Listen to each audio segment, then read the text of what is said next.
నమస్కారం, మీరు చూస్తున్నారు HN9 టీవీ. భారతదేశంలోనే తొలిసారిగా పేదలకు ఇచ్చిన ఇళ్ల స్థలాలపై సర్వ హక్కులు కల్పిస్తూ పట్టాలను వారి పేరు మీద ఉచితంగా రిజిస్ట్రేషన్ చేయడంతో పాటు కన్వేయన్స్ డీడ్స్ సర్వ హక్కులతో భూబదిలీ పత్రం అందిస్తోంది. ఇందులో భాగంగా కోవూరు మండలంలోని దాదాపు 1600 మంది లబ్ధిదారులకు తహసీల్దార్ కార్యాలయ ప్రాంగణంలో ఉచితంగా రిజిస్ట్రేషన్ ఇళ్ల పట్టాలను కోవూరు శాసనసభ్యులు నల్లపరెడ్డి ప్రసన్న కుమార్ రెడ్డి తన చేతుల మీదుగా పంపిణీ చేశారు. భారతదేశంలోనే ఒక చరిత్ర. గతంలో ప్రభుత్వ భూమి ఉంటే ఏదన్నా కొంతమందికి ఇళ్ల పట్టాలు ఇచ్చే పరిస్థితి. ఈరోజు అది కాదు. జగన్మోహన్ రెడ్డి గారు ముఖ్యమంత్రి అయిన తర్వాత ఎంతమంది అర్హులుగా ఉన్నారో వాళ్ళందరూ అప్లై చేసుకోండి. వాళ్ళు ఏ పార్టీ అనేది అవసరం లేదు, ఏ కులము మతము ఏది సంబంధం లేదు. కేవలం అర్హతే ప్రామాణికంగా ఎవరైనా సరే సచివాలయంలో అప్లై చేసుకుంటే మీరు అర్హులైతే ఖచ్చితంగా ఇస్తానని చెప్పి ఆ రోజు మాట చెప్పటం, దాదాపు 31 లక్షల మందికి ఈరోజు ఇళ్ల పట్టాలు ఇవ్వటం జరిగింది. ఇళ్ల పట్టాలు ఇవ్వటమే కాదు, అక్కడ రోడ్లు ఏర్పాటు చేయటం, ప్రతి ఇంటికి కుళాయి ఏర్పాటు చేయటం, వీధి లైట్ల దగ్గర నుంచి అన్ని వసతులు సమకూర్చి ఇళ్ల పట్టాలు ఇచ్చిన పరిస్థితి భారతదేశంలో ఒక్క ఆంధ్రప్రదేశ్ జగన్మోహన్ రెడ్డి గారి నాయకత్వంలోనే జరిగిందని చెప్పి తెలియజేసుకుంటున్నాం. ఇదే విధంగా ఈ ఇంటి స్థలాన్ని రిజిస్టర్ చేసుకోవాలంటే దాదాపు 20,000 నుంచి 25,000 రూపాయలు ఖర్చు అవుతుంది. ఈ రోజు పేదలకి ఒక్క పైసా ఖర్చు లేకుండా ఈ రోజు రిజిస్ట్రేషన్ చేసి వాళ్ళకి అందించిన పరిస్థితి జగన్మోహన్ రెడ్డి గారి ప్రభుత్వంలో, జగన్మోహన్ రెడ్డి గారి నాయకత్వంలో, వైఎస్ఆర్ కాంగ్రెస్ పార్టీలోనే ఇది జరిగింది అని నేను తెలియజేసుకుంటా ఉన్నాను. ఈరోజు చూస్తూ ఉన్నాం, ప్రతి ఒక్కరు కూడా ఇల్లు సంతోషంగా కట్టుకుంటూ ఉన్నారు. ఈరోజు కట్టుకొని ఎమ్మెల్యే గారిని పిలిచి, సార్ మేము ఇల్లు కట్టుకో ఉన్నాము, గృహప్రవేశంకి రాండి అంటే మేమందరం కూడా అక్కడికి పోయి సంతోషంగా ఇచ్చాము. ఇంకో చరిత్ర ఏంటంటే దాదాపు 40 సంవత్సరాల నుంచి పూసల వ్యాపారం చేసుకుంటూ వాళ్ళు సంచార జాతులు, వాళ్ళ జీవితం మొత్తం ఒక ప్లాస్టిక్ పట్టలు వేసుకొని దాదాపు 16 కుటుంబాలుంటే ఈరోజు వాళ్ళు ఇల్లు కట్టుకొని జగన్మోహన్ రెడ్డి గారి పట్టం ఇంట్లో పెట్టుకుంటారంటే కేవలం అది వైఎస్ఆర్ కాంగ్రెస్ పార్టీ ప్రభుత్వానికే చెల్లిందని చెప్పి తెలియజేసుకుంటున్నాం. గతంలో ఇల్లు కావాలన్నా, ఏదైనా ఒక సంక్షేమ పథకం కావాలన్నా కేవలం జన్మభూమి కమిటీకి డబ్బులు ఇచ్చి, లేదంటే ముఖ్యులుగా ఉండే వాళ్ళ పార్టీ నాయకులకి ఇచ్చిన పరిస్థితి మనం చూసాం. ఈరోజు ఆ విధంగా కాదు. నేను చెప్పాను కదా, పూసలు అమ్ముకునే సంచార జాతుల వాళ్ళు కూడా ఈరోజు వాళ్ళ ఏ పార్టీ ఏందనేది చూడకుండా వాళ్ళకి ఈరోజు మనం వసతి కల్పిస్తే జగన్మోహన్ రెడ్డి గారిది, ప్రసన్న కుమార్ గారిది ఇంట్లో దేవుడి పటం పక్కన పెట్టుకొని పూజిస్తున్నారు. పేద ప్రజల్లో ప్రతి ఒక్కరి మనసుల్లో ఈ మంచి కార్యక్రమాలు గుర్తున్నాయి. రాబోయే ఎన్నికల్లో ఎవరు ఎంత డబ్బులు ఎత్తుకొని వచ్చినా, ఇన్ని ప్రలోభాలు పెట్టినా, ఇన్ని పార్టీలు ఒకటైనా జగన్మోహన్ రెడ్డి గారిని ఏమి చేయలేరని కూడా తెలియజేసుకుంటా ఉన్నా. ఇది చాలా మంది నాయకులు వైఎస్ఆర్ కాంగ్రెస్ పార్టీని వీడి జనసేన తెలుగుదేశం వైపు చూస్తున్నారు. వాళ్ళకి మీరేం చెప్పండి? ఇది ఒకటేనమ్మా. ఇప్పుడు నిన్న పుచ్చిరెడ్డిపాలెం మండలం నుంచి 2 పోయారు నాయకులు. ఒక ఆయన జొన్నవాడ దేవస్థానం మాజీ చైర్మన్, ఒక ఆయన బ్యాంకు చైర్మన్. వీళ్ళెవరు కూడా 2019లో వైఎస్ఆర్ కాంగ్రెస్ పార్టీకి, ప్రసన్న కుమార్ గారికి, జగన్మోహన్ రెడ్డికి పని చేసిన వాళ్ళు కాదు.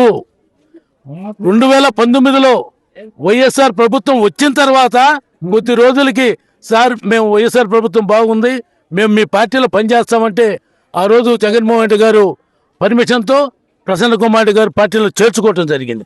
ఈ రోజు పోయినా కూడా ఏమి నష్టం లేదు. ఇక్కడ స్వచ్ఛందంగా పనిచేసే కార్యకర్తలు ఉన్నారు. ఎలక్షన్ వస్తే జగన్మోహన్ రెడ్డి గారిని ఎన్నుకునేదానికి పేద ప్రజలు సిద్ధంగా ఉండాలని కూడా తెలియజేసుకుంటూ, మీరు డబ్బులు ఎత్తుకోవచ్చినా, ఏమి ఎత్తుకోవచ్చినా ఇలా రాబోయే రోజుల్లో జగన్మోహన్ రెడ్డి 2024లో ముఖ్యమంత్రి అవ్వడం తథ్యమని తెలియజేసుకుంటాం. పదవులన్నీ అనుభవించారు సార్. ఈ టైంలో వేరే పార్టీకి వెళ్ళడం మీకు ఏమైనా బాధ అనిపిస్తుంది? బాధ అంటే వాళ్ళ నైజం. మేము ఆ రోజే చెప్పాము మా నాయకుడు ప్రసన్న కుమార్ గారికి. కానీ ఆయన మంచితనమో, లేకపోతే ఉదార స్వభావమో, లేదు పార్టీ బలోపేతమో అనే ఉద్దేశంతో ఆయన తీసుకున్నారు. కానీ వాళ్ళ నైజం అదే. గతంలో ఈ విధంగా మారిన పరిస్థితి మనం ఎన్నో చూస్తున్నాం. మా అనుభవంలో మేము ఆ రోజు చెప్పాము. కానీ పార్టీ పటిష్టంగా ఉంటది అనే ఉద్దేశంతో ప్రసన్న కుమార్ గారు తీసుకున్నారు. ఈ రోజు వాళ్ళు మోసం చేసిన ప్రజలే వాళ్ళు గుర్తిస్తారు. ఎప్పుడు ఒక నీతికి నిజాయితీకి ఉన్న నాయకుడు ఏ రోజైనా ఖచ్చితంగా ప్రజల్లోనే ఉంటారని కూడా తెలియజేసుకుంటాను. పార్టీ మారడం అంటే అంత కరెక్ట్ అయిన పని అంటే పార్టీ మారటం కరెక్ట్ అయిన పని అని అంటే రకరకాల పరిస్థితులు ఉంటాయి. ఆ రోజు చంద్రబాబు నాయుడు గారు రామారావుని వెన్నుపోటు పొడిచిన సందర్భంలో ప్రసన్న కుమార్ గారు పార్టీ మారల, రామారావు పక్కనే ఉండాడు. ఎందుకంటే నాకు రామారావు టికెట్ ఇచ్చాడు, రామారావు ప్రభుత్వంలో నేను ఒక ఎమ్మెల్యేని అయ్యాను కాబట్టి ఆయన ఆర్థిక పరిస్థితులన్నీ కాకుండా చంద్రబాబు నాయుడు గారు ఎన్నుపోటు పొడిచి ఎమ్మెల్యేలని సైడ్కి లాక్కున్నా మన ఎన్టీ రామారావు గారి దగ్గర శాసనసభ్యులు తక్కువ ఉన్నారన్నా కూడా కేవలం విశ్వాసంతో నైతికత కోసం ఆ రోజు ప్రజలు ఉండే ఇటువంటి పార్టీ రకరకాల సందర్భంలో కూడా మారుతూ ఉంటారు. పార్టీ మారేదని మనం తప్పు పట్టం, పార్టీ మారే పరిస్థితులు ఏంది అనే విధానాన్ని ప్రజలు ఖచ్చితంగా ఆలోచిస్తారు. వాళ్ళకి అటు ఏదో ఒకటి ఆశించి ఇట్లా పోయే వాళ్ళకి రాబోయే రోజులు ఖచ్చితంగా ప్రజలు బుద్ధి చెప్తారు. ప్రజల్లో వీళ్ళకి మనుగడైతే ఉండదు. మరి 2024 ఎలక్షన్స్ కి సిద్ధమా? 100% సిద్ధం. దాంట్లో ఏ వైఎస్ఆర్ కాంగ్రెస్ పార్టీ కార్యకర్త దగ్గర నుంచి నాయకుడి వరకు కూడా మేము ప్రతి ఇంటికి పోయి ధైర్యంగా మీకు ఈ పథకాలు వచ్చినాయి, మీకు అర్హత ఉండి మీరు ఏదన్నా పథకం రాలేదా చెప్పండి అని శాసనసభ్యులతోటే నాయకులందరూ ఇళ్ళకపోయి అడిగాం. ఆ రోజే వాళ్ళకి ఏదన్నా టెక్నికల్ కారణాలతో రాకపోతే అక్కడికక్కడే అధికారులను పెట్టి పరిష్కారం చేసాం. సపోజ్ ఆరోగ్యశ్రీ కార్డు లేదంటే 1 గంటలో ఆరోగ్యశ్రీ కార్డు తెప్పించిన పరిస్థితి కోవూరులో 100 మందికి ఉంది. ఎందుకంటే వాళ్ళకి అవగాహన లేదు, వాలంటీర్లు చెప్తే అర్థం చేసుకోవాలా. కానీ ఎమ్మెల్యే గారు వచ్చినప్పుడు మటుకు ఆరోగ్యశ్రీ కార్డు లేదు సార్ అంటే 1 అవర్లోనే కార్డులు తెప్పించి అదే వీధిలో మనం ఇంటింటికి తిరిగేటప్పుడే ఇష్యూ చేసిన పరిస్థితి ఉంది. ఎందుకంటే జగన్మోహన్ గారి ప్రభుత్వంలో వాలంటీర్ వ్యవస్థ ఉంది, సచివాలయ వ్యవస్థ ఉంది, పరిపాలన అంత దగ్గరగా ఉంది. కాబట్టి ఇటువంటి పేదలు అర్హులుగా ఉంటే వాళ్ళకి ఏ పథకమైనా అందకుండా ఉండే సమస్య లేదని కూడా తెలియజేసుకుంటాను. గతంలో వీళ్ళు చెప్తుంటారు తెలుగుదేశం వాళ్ళు, ఆ కార్పొరేషన్ పెట్టి మేము లోన్లు ఇచ్చాము, ఈ కార్పొరేషన్ పెట్టి లోన్లు ఇచ్చామని. ఎంతమందికి ఒక మండలంలో మీరు ఎంతమందికి ఇచ్చారు? మీరు సపోజ్ సీఎం కారు ఇచ్చాడు, ఆ రోజు లోన్లు బీసీ కార్పొరేషన్ ఎస్సీ అంటే మండలానికి 1 కారు 2 కారు ఇచ్చుంటారు. ఈ రోజు మేము అది కాదు, ఎస్సీ ఎస్టీ మైనార్టీ అందరూ కూడా వాళ్ళకి ఏ పథకాలు ఇవ్వాలనో ఆ పథకాలు అందరూ తీసుకుంటున్నారు. ఫైనల్ గా రాప్తాడు కుప్పం సిద్ధం సభలు ఎలాంటి మైలేజ్ మీరు మొదట సిద్ధం సభ స్టార్ట్ చేసిన దగ్గర నుంచి రాప్తాడు సభ దాకా 2 అంతలు 4 అంతలు 6 అంతలు పెరిగింది. రేపు రాబోయే మేదనమెట్ల సభలో దాదాపు 15 లక్షల మంది వాలంటీర్కి వచ్చేదాన్ని సిద్ధంగా ఉండరు. Thank you sir. Chandrababu Naidu టైంలో 1 సెంటు పట్టా ఇచ్చి మేము ఎరగం. 14 ఏళ్ళు ముఖ్యమంత్రిగా ఉన్నాడు. నేను ఇంతకుముందు గతంలో 30 ఏళ్ళు తెలుగుదేశంలో ఉన్నాను, జిల్లా రైతు కార్యదర్శిగా పనిచేశాను. అప్పుడు లేవు. నేను 2006లో రాజశేఖర్ రెడ్డి ముఖ్యమంత్రి అయినాక ఆయన పథకాలకు ఆకర్షితున్నాయి కాంగ్రెస్లో చేరా. రాజశేఖర రెడ్డి చనిపోయినాక ఆయన కొడుకుతోటే పైన చేస్తుండా. నేను కోవూరు అగ్రికల్చర్ బోర్డు చైర్మన్, నేను హరిప్రసాద్ రెడ్డి నా పేరు. అందువల్ల ఇటువంటి పట్టా కార్యక్రమం ఎప్పుడు ఎవరికి జరగలే. ఎన్ని లక్షల పట్టాలు ఇచ్చాడు, మా మండలంలో ఎంతమందికి ఇచ్చాడు? ఇది చిన్న పని కాదు. ఇది వాళ్ళు అమ్ముకునే హక్కు కూడా కల్పించాడు మహానుభావుడు. మీద లోన్ వచ్చే అవకాశం, ఆ లోన్ కూడా ఇస్తారు. ఎందుకంటే వాళ్ళ హక్కు రిజిస్ట్రేషన్ అయిందమ్మా. రిజిస్ట్రేషన్ అయినాక మనం డాక్యుమెంట్ బ్యాంకులో పెట్టుకుంటే లోన్ ఇస్తారు కదా. తప్పకుండా చాలా మంది రిజిస్ట్రేషన్ కూడా వాళ్ళే. 25 నాకు చెప్పాడు మా ఎమ్మెల్యే గారు, 27,000 అవుతుంది దాని రిజిస్ట్రేషన్ ఖర్చు. అది కూడా ప్రభుత్వమే భరించి వాళ్ళకి రిజిస్ట్రేషన్ చేసి ఇచ్చింది. అందువల్ల ఆ భారం కూడా వాళ్ళకి లేదు. ఇవాళ టిట్కో ఇళ్లలో రూపాయికే పట్టా ఇచ్చి రిజిస్ట్రేషన్ చేసి ఇచ్చాడు టౌన్లో కూడా. ఒక్క రూపాయికి ఆ విధంగా ఎవరు చేయలేదు. అంతకుముందు బ్యాంకు గ్యారంటీ కావాలా, బ్యాంకు గ్యారంటీ ఉండమా అరవై బ్యాంకు గ్యారంటీ కావాలా, లోన్ ఇవ్వాలా, ఏం లేదు కదా. ఇవాళ ఒక్క రూపాయికి 300 అడుగుల ప్లాట్ ఇచ్చిన మహానుభావుడు ఎక్కడా లేదు కదా.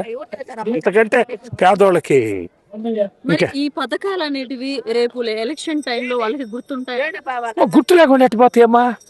అమ్మా ఇప్పుడు ఉండో 70% మందికి 70% మందికి ఇచ్చున్నాడు జగన్ లబ్ధి. 70 మందిలో 30 మంది గుర్తెరిగితే చాలు ఆయన గెలిచిపోతాడు. అంతే 30 మంది గుర్తెరిగితే చాలు. 20 మంది ఇతర పార్టీల్లోనే ఉన్నాయి. ఇతర పార్టీల వైపు చూస్తున్నారు తెలుగుదేశం జనసేన. అంతే అయ్యే నిలబడవు, వేస్ట్. పుటికే క్యాండిడేట్లు లేక తిప్పలు పడతా తంటాలు పడుతుంటారు. దాన్ని ఇవాళకి కూడా ఎవడు పోటీ చేస్తాడా అనే సందిగ్ధంలో ఉన్నారు వాళ్ళు. అందువల్ల ఎవరికి జగన్కి నేను బళ్ళా, నాయకులు బళ్ళా, ఆయనకి ఓటర్ 30 నుంచి 35 మంది ఓటర్లు ఆయనకి సాలిడ్ ఓటర్లు ఉన్నారు. వాళ్ళు వేస్తే చాలు ఆయన ఎన్నికైపోతాడు. అంతే 100కి 70% పోల్ అవుతాయి. 30 మంది ఓటేస్తే చాలు. కొరవాళ్ళు 35 ఓట్లు వాళ్ళు పంచుకుంటారు. అంతే 30 మంది వేస్తే సాలిడ్కి గెలిచిపోతాడు ఆయన. ఆయన చెప్పినట్టు 175 అనేది కూడా కరెక్టే. అది కూడా గెలవచ్చు. ఇవాళ కుప్పంలో పరిస్థితి ఎట్టుందో చూస్తున్నారు మీరు. ఇవాళ పోయాడు బ్రాంచ్ కెనాల్ నీళ్లు చూస్తుంటే పరుగులు తీశారు జనం, పరుగులు తీశారు. 18 చెరువులకు నీళ్లు వదిలేడు. ఈయన ఎన్నిసార్లు ముఖ్యమంత్రి ఉంటే ఎందుకు వదలేకపోయాడు ఆయన ఆలోచించండి. అది నేను ఒక రైతుని, నేను సాధారణ రైతుని. అది అయితే ఈ రోజు పోలంరెడ్డి దినేష్ రెడ్డి రోజు ఒక నెగటివిటీ క్రియేట్ చేయాలని చూస్తున్నారు. ఈ రోజు పర్టికులర్ గా ఇసుక రవాణా జరుగుతుంది. 100 మంది అన్నాయమ్మా. గతంలో జరిగింది ఇసుక రవాణా అనేది చంద్రబాబు టైంలో జరగకుండా పోలా, ఇవాళ జగన్మోహన్ రెడ్డి టైంలో జరగకుండా పోలా. ఆ రోజు తహసీల్దారు వనజాక్షినే వాడు ఒక వల్గర్ ఎమ్మెల్యే గందరగోళం చేసి ఇబ్బంది పెట్టాడు. ఇవాళ ఏం జగన్ కొత్తగా వ్యాపారం చేయలే, గవర్నమెంట్ రసీదు కట్టించుకొని తీసుకుంటున్నాడు. అంతవరకే. రసీదులు ఉండేది వేరే, తరలిస్తుండేది వేరే. అవన్నీ తప్పమ్మా. ఎక్కడికి పోతుంది? రసీదు ఎంత ఇస్తున్నాడు తీసుకో చూడు. అసలు మాకైతే దినేష్ రెడ్డి పోటీ అని మేము అనుకోవడం లేదు.